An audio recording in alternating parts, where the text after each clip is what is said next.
What's going on, everybody? Time for a very special episode of Choir Practice. We are back here at our studio at the Whiskey Wall, and I am so honored to have a very special guest out here. Why don't you tell everybody who you are? I'm Reverend Markel Hutchins. I'm a member of the Board of Directors of the National Law Enforcement Officers Memorial Fund and Chairman and CEO of MovementForward Incorporated.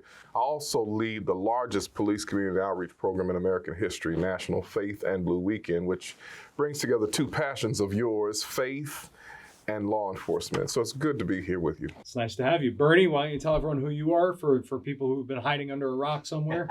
Bernie Hallam's retired law enforcement after 33 beautiful years. Proud to serve my community and now instructing police officers about how to be better with our communities, because that's where it starts. So a few months ago, Bernie and I decided that every episode we were going to live the very message that we preach to everybody else, which is prayer.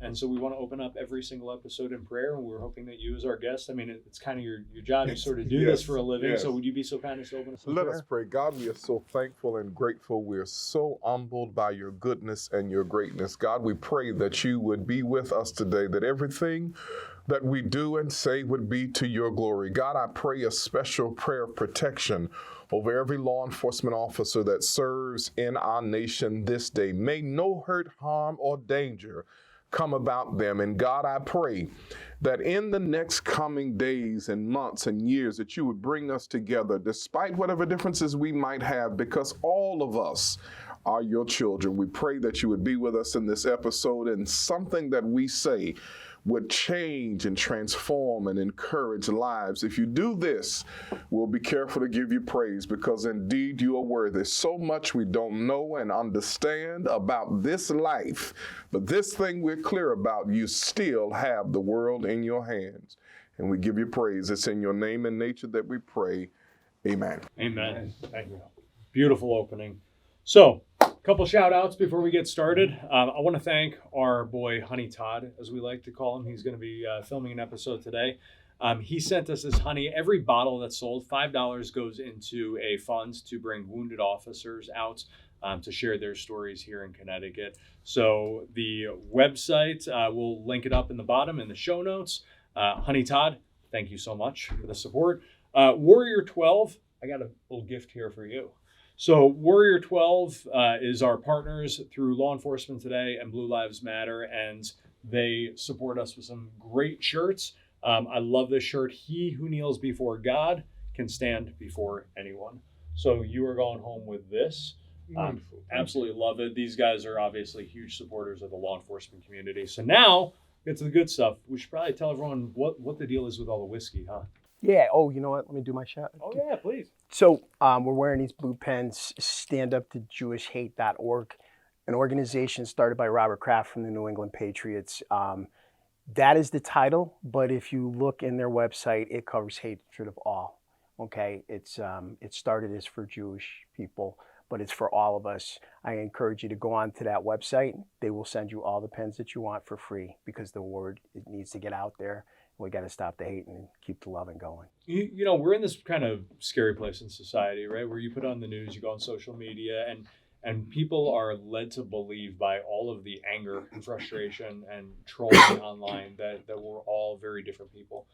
You know, I pray one way, you pray a different way. I vote one way, you vote a different way. We all have so much in common that if we could turn off the TV, get off social media for like 5 minutes, I think that we find that this world is a much more unified place than people are led to believe. And so, you know, super grateful to this incredible audience. I want to give you all a backstory here.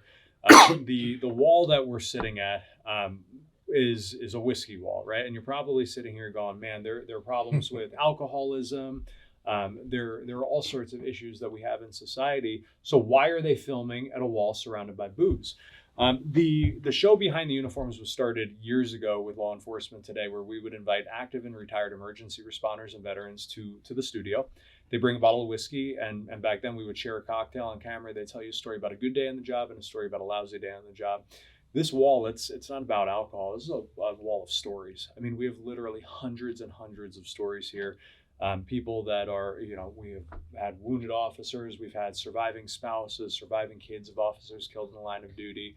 we've had people of every faith, of every color, of every gender, of every. This is America right here, not the booze, but the stories and the taking time to sit down together and find that camaraderie and find that shared faith. And so, for everyone who's wondering, we're not sitting here drinking. Well, we're drinking some coffee.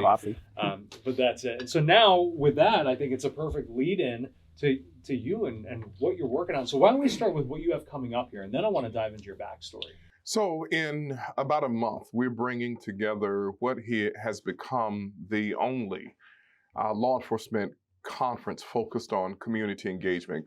Kyle, God has blessed me for whatever reason to be able to bring together law enforcement that typically don't work very closely together. So we've got the National Sheriff's Association, International Association of Chiefs of Police, Hispanic command officers, women, FOP, like all of those organizations work with us around law enforcement community engagement issues. The issues and challenges that we've seen over the last 4 or 5 years that have divided Americans have largely been around law enforcement matters. So if we can fix the relationship between law enforcement and communities, and in a lot of instances, they're broken, but in many instances, they're not. You referenced something earlier. There's much more that unites us all together than there is that divides us, but we allow ourselves to engage in conversations about the things that we disagree about before we engage in conversation about our commonalities.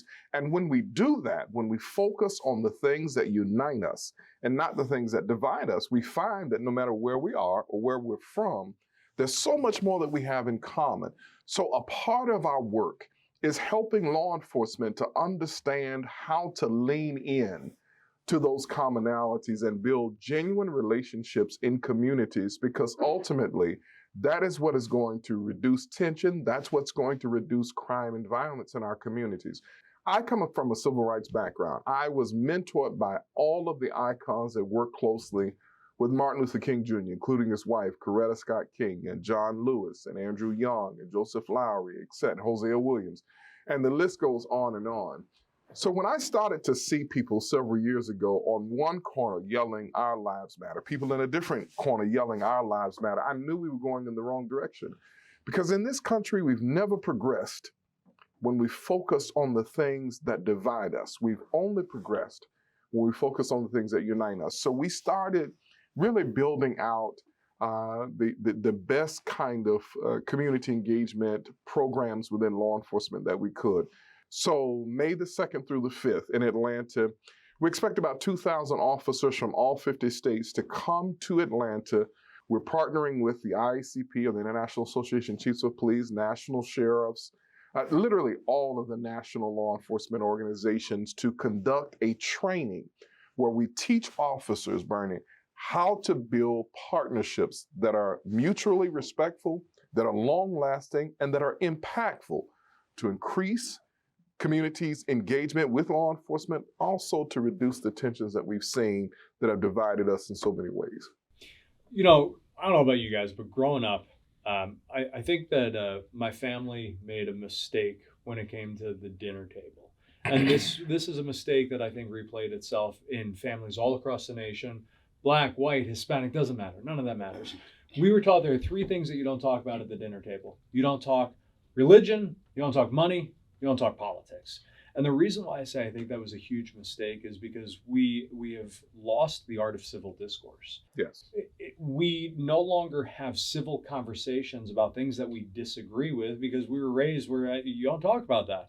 When family gathers, don't talk about things that divide us. And now, man, like, I can't go on Facebook without hearing everybody's perspective on things. Like, you want to talk about the pendulum swinging in the opposite way. Like, I can't go out and have a cup of coffee with somebody without getting into a big, political debate now. And I think it's because we don't know how to have those conversations. So people, it's almost like you shake up a bottle of soda and shake it up, and then when you open it, it explodes everywhere. I think that we need to get back to having those very civil conversations. And I love what you said about how you guys are going to start.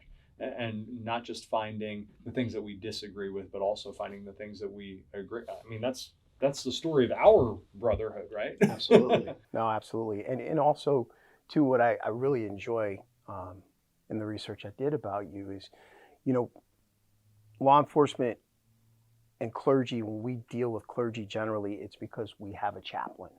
and that chaplain is a very strong link to us. And our chaplain, where I was, it was a very strong leader and a wonderful person.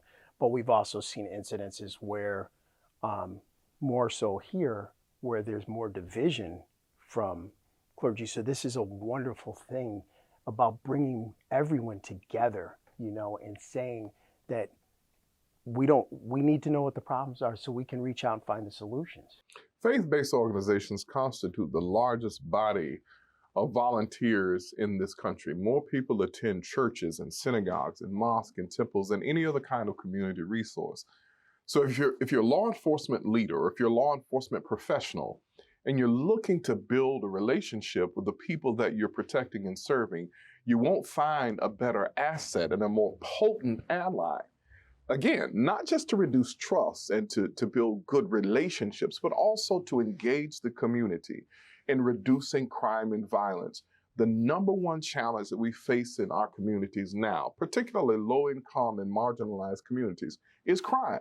So it's incumbent upon all of us, no matter what our politics are, no matter what our ideologies are, it's incumbent upon all of us to empower law enforcement with as much perspective, with as many relationships, with as many resources as we can. And a part of strengthening them is strengthening them emotionally, psychologically, and spiritually. I referenced earlier, and we're delighted that you're going to join us this year at the National Law Enforcement Officers Memorial Vigil. The number of officers in this nation that have died over the last several years by suicide is astonishing. And there's a direct correlation between the consternation and the tension that is being directed at law enforcement officers and the rise and the increase in officer suicides. So when you look at this idea of improving the relationship between law enforcement and communities, causing communities to be more outward and vocal about their support for law enforcement, it has a real impact on officer safety and officer wellness and the psychosis of the people that police our streets. And that then translates into better policing, more equitable policing. If police officers feel supported and if they're well mentally, physically, spiritually, they police better. They police more effectively in our communities. So this idea of building bridges between law enforcement and communities is not simply about niceties. It's about saving lives of officers. It's about helping them to make better decisions and to really tap into the humanity of the people that they're policing. I'll say this and then I'll get off this soapbox. What killed George Floyd in Minneapolis, and he absolutely was murdered, what killed George Floyd in Minneapolis was the officer did not feel connected to the humanity of George Floyd.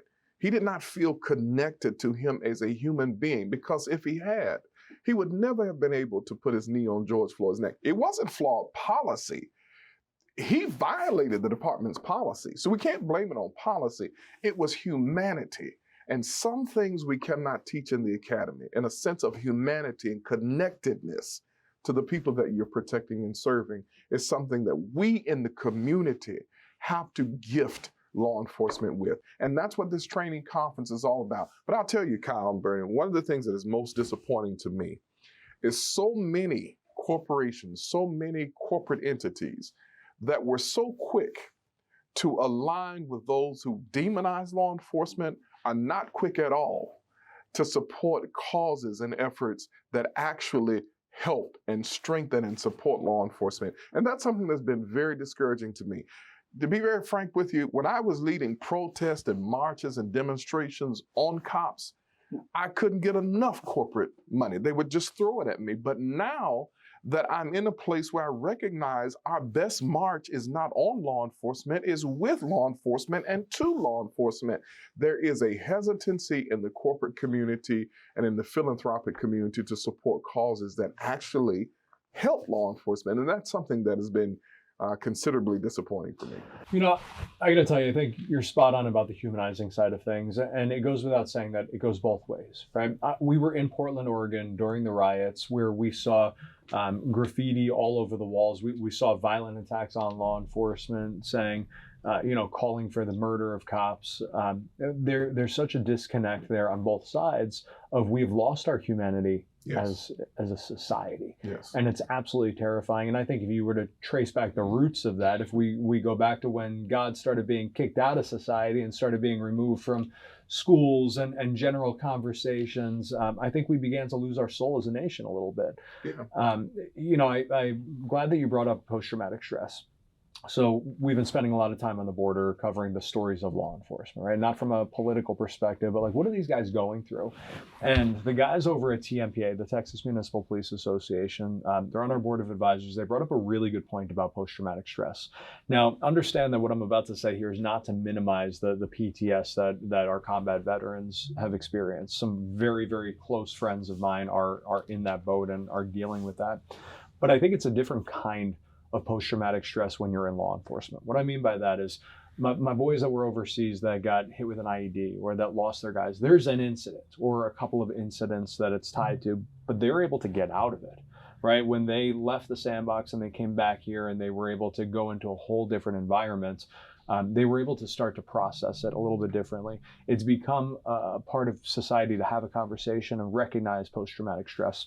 But when you're an officer and you're border patrol and you're on the Rio Grande every day and you're pulling kids out and trying to resuscitate them and failing in some cases, or you're being shot at by the cartels, the next day you're back exactly where that critical incident happened, again and again and again, every single day for years on end. And so they don't have the opportunity to be removed from that situation to deal with PTS.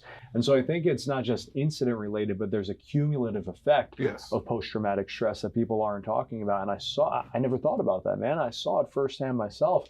When it wasn't, a lot of these guys that were suffering, they weren't suffering necessarily because of critical incidents or attacks as you would associate with, but more so because they failed to save that kid's life. And that's not just officers that are patrolling on the border. Of course. That's law enforcement officers every day in every community. They are faced with tragedy after tragedy and despair after despair and controversy after controversy, and most often don't ever get to talk to someone outside of the department about the stresses and the strains that they feel every day. And it impacts their families. I mean, it impacts everything about their lives.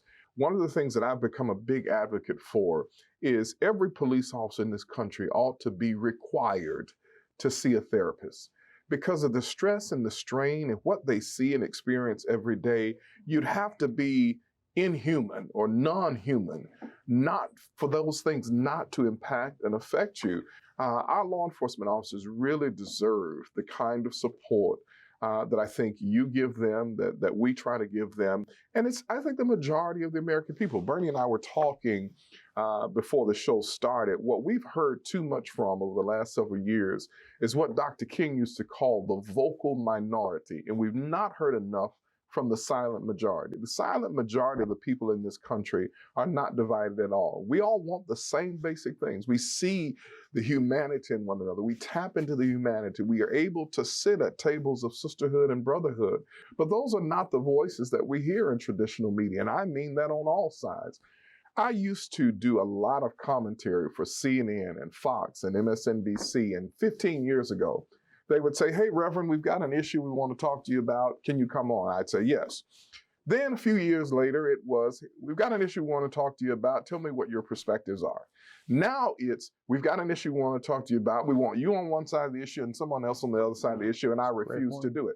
So I don't do any Fox News, MSNBC, or CNN because it's all based on what you referenced earlier. How can we divide? How can we argue? How can we debate in a visceral way that's not solution focused? Now, we can have aggressive debate about our faith, our politics, or anything else, but it has to be civil in order for progress to come from it. And for me, this is why conversations like this are so critical, because there's progress to be had here. So I appreciate the opportunity to just sit with you gentlemen and as my great-grandmother used to say, chew the fat. There you go.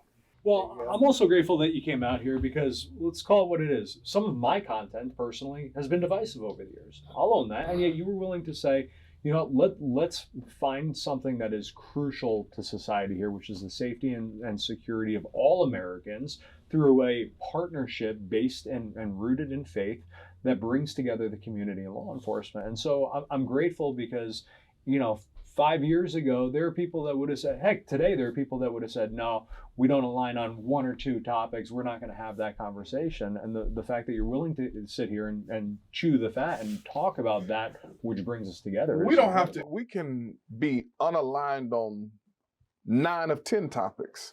But if there is a topic that we're aligned on, then we should be able to have a conversation and sit together and work together on the things that we agree about, and not be divided about the things that we disagree about. Progress does not come from sitting together with people that you already have you already agree 100% of the time. That's not where progress comes. That's not where activism should take us. We should not just coalesce with people that agree with us. There's no progress that comes from that. Progress comes from having the courage to sit together and reason together with people that you may not, on the surface, agree with 100%. But here's what I know about you. You believe in God. That we have in common. You support law enforcement. That we have in common. You want the world to be a better place for your children and your grandchildren. That we agree about. You and I may not agree about everything. But here's what I know. You have a commitment to your community. You protect and serve neighborhoods. Whatever else we might disagree about becomes inconsequential. That's where we have to take this nation, to a place where we focus not on the things that we disagree about, but focus on the things that we agree about. Because when we do that, dynamic shift, God moves in a different way. And that's what I'm hopeful for in the days to come. Yeah, I'm going to agree with you in what you're saying because it's right, first of all. But second of all, because this is the problem, even with law enforcement. Over the years, you become kind of hesitant because sometimes the clergy hasn't been kind to law enforcement. But look at the forward progress. Look at what you're doing. We say bridge the gap. The bridge is there. We just have to walk in the middle and meet each other there. That's what it takes. And keeping people divided is something it's become a mainstay in this country. It really has. And when, like you said, when people sit down together and start to talk and they realize that their passions are the same. We had we did an event in November, and the Lee Elsie event. And I didn't know what to expect because I pride myself on being very neutral. And I knew I was going into a very conservative front. And what I came out of that event was a new sense of understanding that we all have the same love for this country. We might go about it a different way, but their way wasn't wrong. It was just different than mine, but to sit there and be able to appreciate it. And if we can get law enforcement and our communities together to do that, and get these, so when I teach my classes, I get the officers who've been on for a long time who feel like they've been forgotten. And to just tell them that, listen, 10% of your community engages you on the criminal side. 90% loves you.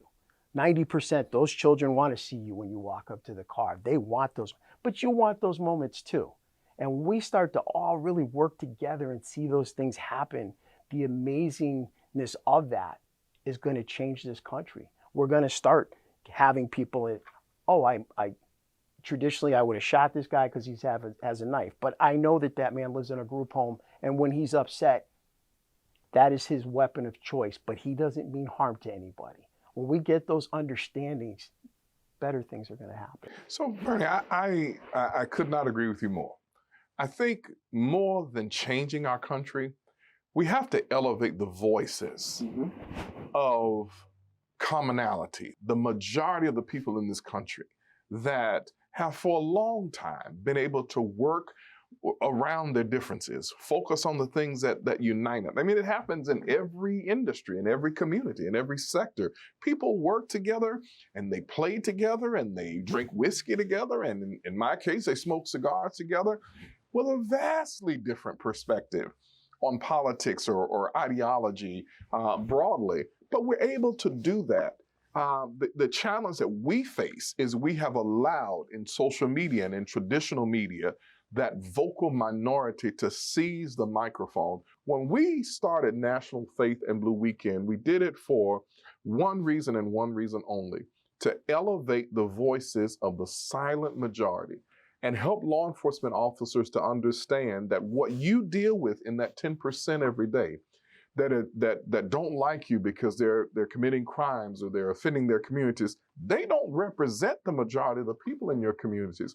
And far too often, officers begin to develop a sense of disappointment and anger and animosity and frustration because the only people that they're engaged with in their communities are those that are committing the crimes.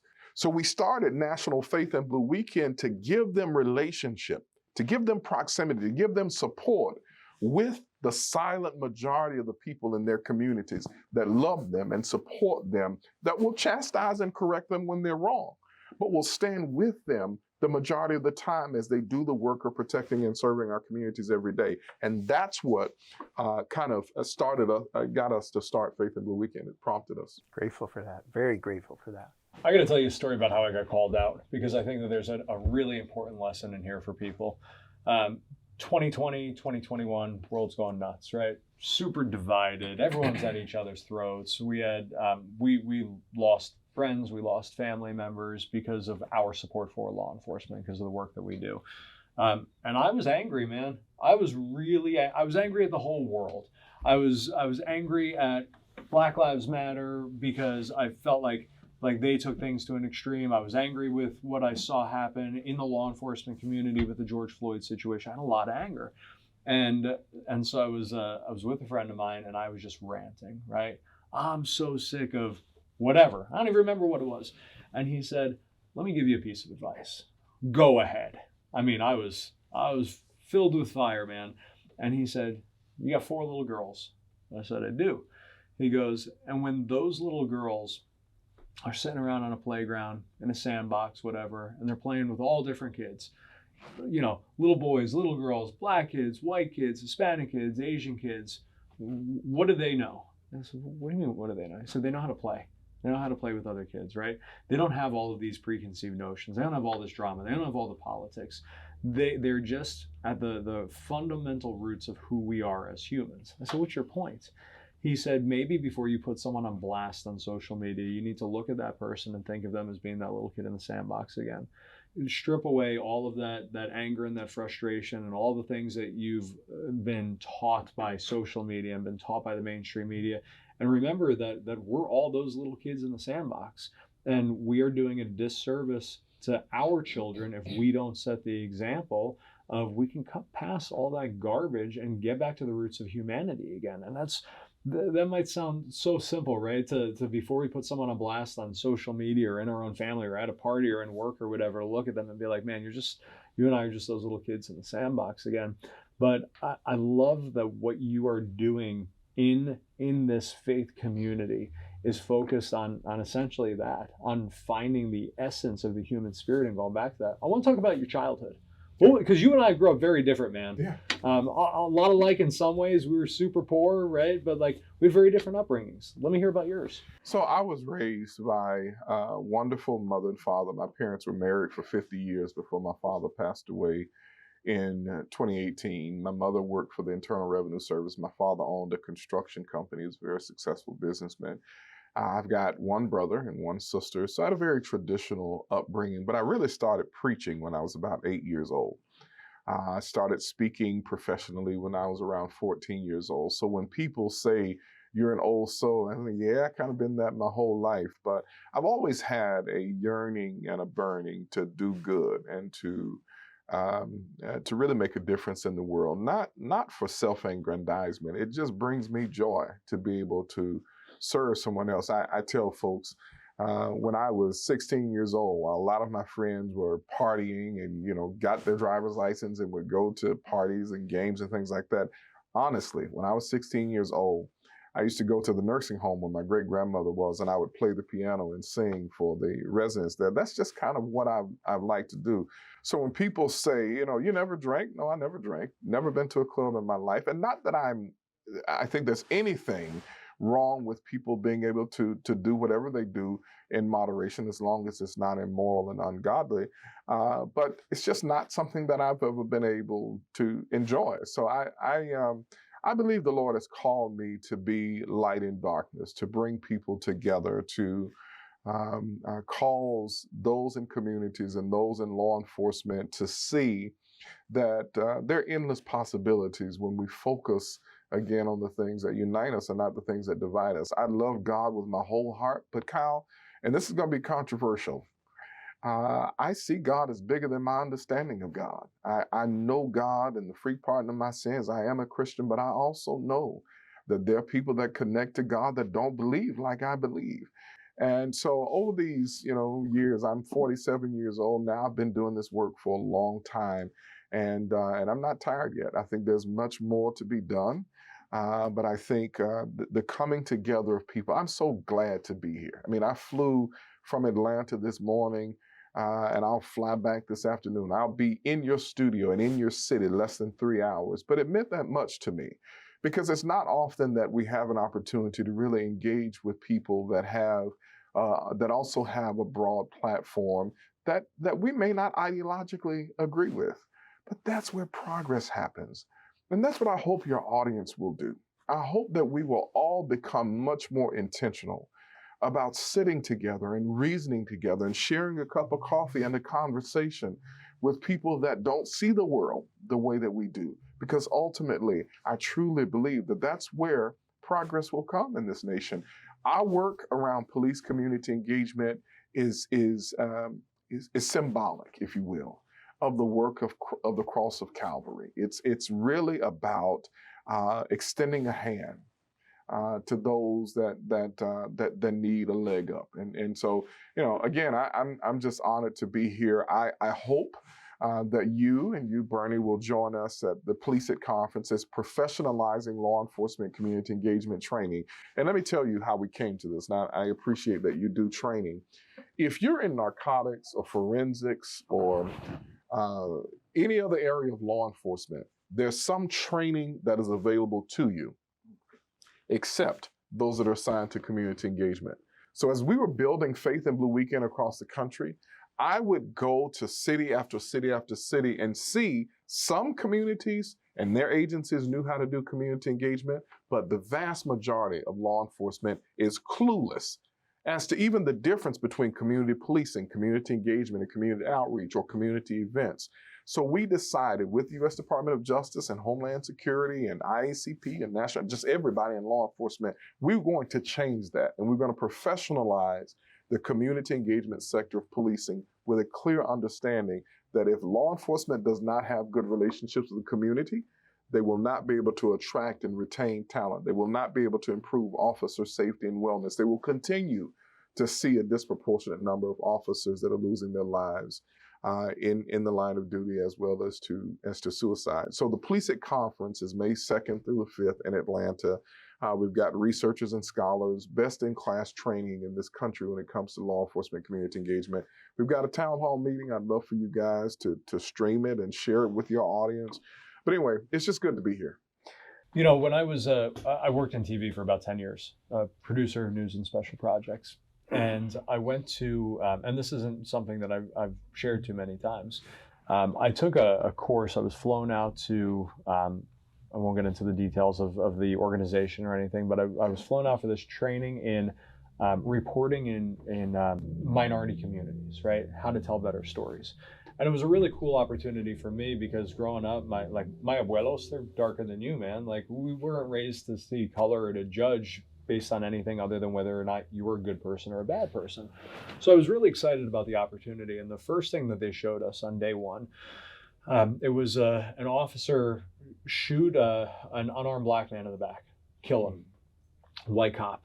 And I remember being really shocked by seeing that footage. And they showed the news clip a couple of times, and they showed some of the outrage, and they showed the fallout in the communities. And I just remember being angry at what I saw there because this guy did nothing to deserve what happened to him, right? Like he was very clearly murdered. And they said, now we're going to show you how we made this story. I said, okay, cool, because this is why I'm here, right? Like I want to learn how to tell a good story and get everyone engaged and get the community as part of it. And then they showed the body cam footage. And what didn't make the news clip was this guy who was like 6'6", 300 pounds, high on PCP, running at the officer with a large butcher knife above his head. And at the last second, the officer is ready in motion, drawing down. And at the last second, he turns and drops the knife. They don't show any of that. And then I was really mad, man, because I was like, what? That's not the story. You didn't show the whole story. Like, you just had this intense emotional response that you elicited from me by lying to me. And I remember the man who was teaching the course, he was a black pastor, and he said, son, if you want to make in this business, you better learn how to tell a good story. And dude, I was fired up, because I'm like, this is doing nothing for the community. Yeah. Like, and that was when I decided I don't want to make it in this business. And I think, and this is where I go back to the media could play such an important role in unifying people. Because if anyone was in my shoes in that moment and watched either of those, anybody would have had the exact same emotional response on either side of that equation. And so the lesson that I took away was not the lesson that they wanted me to take away. The lesson that I took away was speak truth, right? Always speak truth and allow the truth to tell the story. And it was, that was years ago, man, 20 plus years ago. And that's when I was like, one day I'm going to fix this. I'm going to change this. I'm going to tell the truth. I mean, I was such a ballsy 20-something-year-old who thought that I could do it. I was, man. I was. And now here we have the largest police news outlet in the world. And we have difficult conversations, man. And my ask of our audience and your audience and the general community is hold us accountable. I never want to be that guy or have that company that is telling something other than the truth. Now, we might not all agree on ideologies and politics and everything, but help hold us accountable to telling the truth that brings people together as opposed to dividing them. And so I'm super grateful, man, for the work that you're doing in the community and the way that you are helping bring people to God and tying our communities together in such an important way. Definitely. It's a game changer. It really is. And I think, being a retired law enforcement officer is kind of a dream scenario, because you didn't really know it was out there. And you've seen, kind of the negative effects that sometimes some clergy have gotten sucked into when it comes to going against law enforcement. Because my question would be, well, if we're all taught to believe in God and to love people, where does it come from except police officers? So it's so positive and refreshing what you're doing. And like I said too, when I met you, I'm a huge fan of what you're doing, because this is what we should be doing. You're doing God's work in the purest form, which is teaching people to love. That's what it's all about. Doesn't matter who you are, doesn't matter what you do for a living. And I think that understanding will positively infect the police community, the naysayers, the people who feel that they've been left out of the equation. Because there was times in my career where I really felt, you battle that demon that I didn't matter. That what I was out there doing, trying to do the basketball tournaments and all this other stuff was kind of, okay, that's cute. But it's about building that legacy that's going to outlive us. Oh, it matters. It matters so much. So many young people will choose careers in law enforcement because of the seeds that you planted and because of the work that we're doing to de-demonize law enforcement. One of the highest forms of public service is in public safety, is in law enforcement. I say to people all the time who criticize me, I've lost a lot of friends. I've been called, CNN once called me the most important name in today's fight for civil rights. A lot of my colleagues in the civil rights movement have turned their backs on me and are disappointed because of my collaboration with law enforcement. But the biggest civil or human rights issue in America today is crime and violence. And it's incumbent upon us to find a way to make law enforcement as good as it can be, because too many young people are losing their lives at the hands of violence, most especially gun violence. We've got to do something about that. And the thing that I would encourage all of us to do is turn away from this culture of calling each other out. Let's begin to call each other up. Let's call, Dr. King once said, let us call our nation to a higher plateau of destiny and a more noble expression of our humaneness. I've completely abandoned this idea of calling people out or demonizing folks. I'm at the place where I want to call people up. I want to call you, no matter where we disagree, no matter what you have done. The cross of Calvary causes me to call you up to a different place. And that's what I hope that we will do. And that's what the work that we're doing every single day is to try to improve law enforcement. What I would say to you and to your audience, pray for me. And that's not something that I ask for lightly. But it's a heavy burden to bring law enforcement and communities together at the level that we're doing it.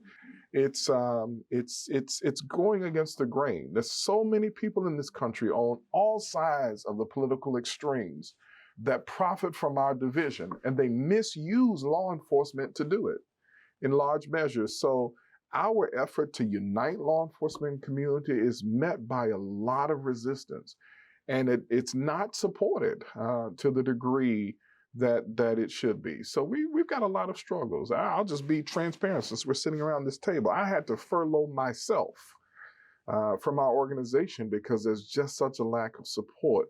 But if God gives a vision, God will also give the provision. So I have no doubt in my mind that the work we're doing with the Police at Conference, with Faith in Blue Weekend, and all of the work we're doing with the National Law Enforcement Officers Memorial Fund, God is going to bless it because He already has. Shameless plug. How can people support the organization and the work you're doing? Visit us at MovementForward.org or Police at Conference, more especially. Police at Conference, PLECET Conference 2024.org. There are a bunch of law enforcement officers around the country that want to come to the conference. Help us to bring them to the conference. But more than anything, we need the support, but we also need prayer. Because I believe that the effectual prayers of the righteous availeth much. I've talked more about faith and I've preached more on your show than I ever have in a public setting that was not inside of a faith-based organization. But anyway, I'm just grateful to be here. I'm grateful to be your friend. I'm grateful to be your friend. And there's no limit to the good that we can do for God and humanity if we have the courage to do just what we've done today. And this should happen in every home, in every community, in every precinct in America, just what we've done today. Brother, I'm going to let you know a little secret. We are a faith-based organization from the top down, man. Everything that we do here at law enforcement today is to serve God and to serve this country and to keep all of our families safe. And very grateful for you taking the leap of faith and coming out here and allowing us to share the story about the organization and the work that you're doing. And I'll see you in just a couple more weeks. Good to see you, sir. Man, thank you so much. Bless you. Bernie, parting thoughts? Yeah, Reverend, I promise you this. When I teach here in Connecticut, I will make a slide that will go into my presentations that will discuss what I've learned today and beyond, because this is another enlightening time for officers. This is another organization that stands by police and understands what you're doing and trying to make that life better from the moment you wake up and you have to put on your gun belt and go out there and serve and protect your community, to have that feeling that you have the support of someone. I may not be able to walk with you in Atlanta. Sometimes I will, proudly, but I promise you that your word will be spoken here in Connecticut. And I will do that with honor, pride, and thank you for this time with you. Thank you. Absolutely. To all of you, thank you for hitting that share button. Thank you for going and supporting this incredible organization. Whether you are in law enforcement or you are just a believer in law and order, hit that share button. Go make a donation. I mean, skip your coffee for a week. Come on, throw some coin into an organization that's helping change lives every single day. Thank you all for sharing. God bless you all. God bless America. Love you, Mom.